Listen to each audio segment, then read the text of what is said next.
Meron na rin tayong bagong water pump. Maraming salamat pala sa nag-sponsor. Salamat.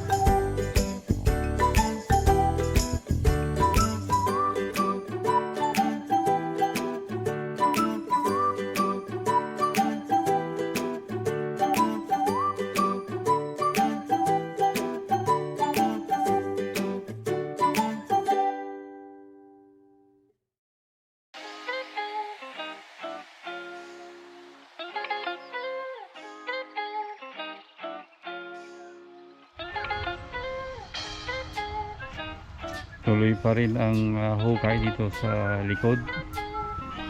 Yung lupa pinalagay ko dito sa loob para hindi magalit yung may-ari sa kabila. Dahil siyempre mahirap.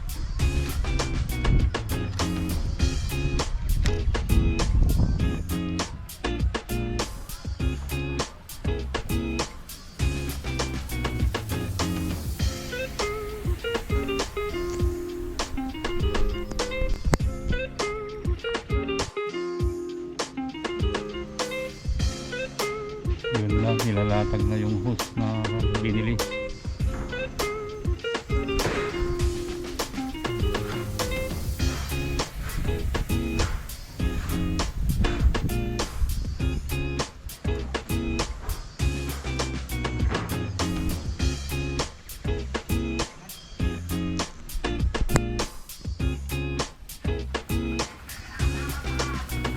Meron lang akong ikikwento mga ka-3D.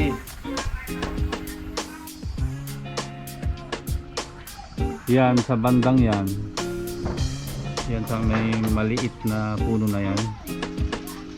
Yung father namin noon, meron siyang ginawang kubo dyan. Or actually hindi naman totoong hindi naman talagang kubo yun, dahil maliit lang. Ang tawag sa amin yung kalapaw. Ang pinakabubong niya yung uyami, yung dingding niya uyami. Tama-tama lang, siguro kasya ng mga 4 na tao. Maalala ko noon nung bata pa ako, pag yung mga alas 7 na ng hapon, yung mother namin magtitenta na ng ng kape. Tapos ilalagay niya sa thermos. Pag mga bandang alas 7 na ng hapon, medyo madilim na, pupunta na kami dito. Dito yung thermos na may kargang kape. Yung father ko naman, bit-bit niya yung flashlight saka yung baril na 22 long barrel na 22 baril, bit-bit niya yun. So dito kami, dyan kami natutulog noon, dyan sa bandang pulong yan, may kalapaw dyan, kasi binabantayan namin yung mga pananin ng father namin. Yan sa mga areang yan, dito lahat yan tinataan naman niya noon hanggang doon. Sibuyas, lalong lalo na yung bawang, yan ang pinakamaraming tanim niya noon, bawang. Kasi noon pag marapit ng harvest, yung minsan ninanakaw, kaya pumupunta kami dito noon. Dito kami natutulog, binabantayan yung mga pananim niya. Minsan pag nagising ako ng mga alas 12, alaunan ng madaling araw, pag gising ko, magugulat na lang ako, wala na yung father ko. Pag labas ko sa kalapaw, nandoon sa labas, tinitignan niya yung mga pananim, bit-bit niya yung baril saka yung flashlight.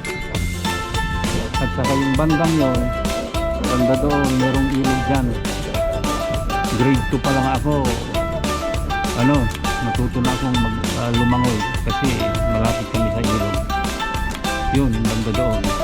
Minsan pupunta ako doon, papakita ko sa inyo.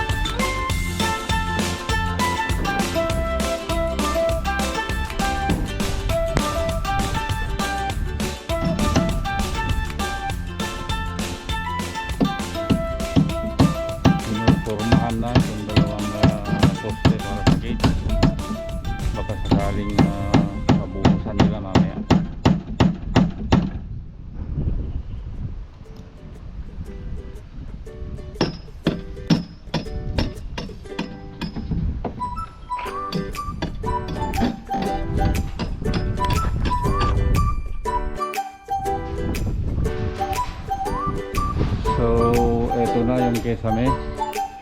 Sa awa lang Diyos ay nakumpleto na rin. Natapos na ang kesame dito sa baba.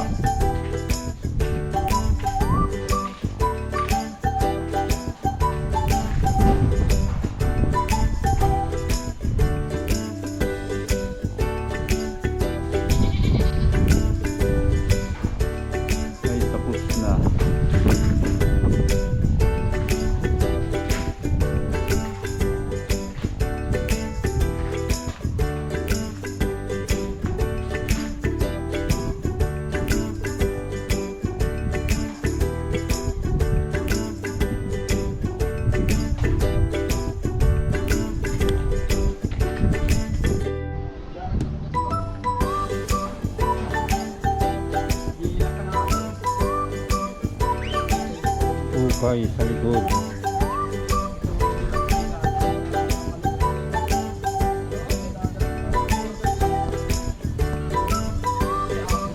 Mabuti na lang at hindi pa tinaniman itong katabing lupa. Dahil pag tinaniman na yan, laki sigurong problema.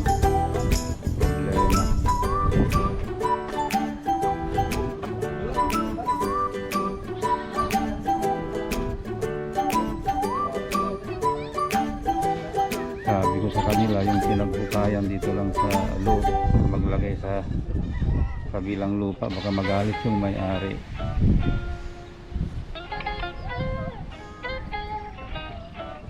Kaya lahat ng lupa dito lang sa loob ng lote.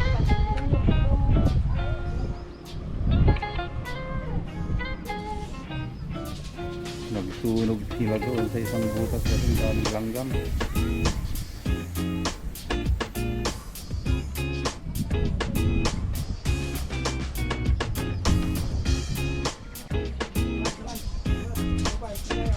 Ang presko dito sa taas. Malamig. Medyo mahangin ngayon.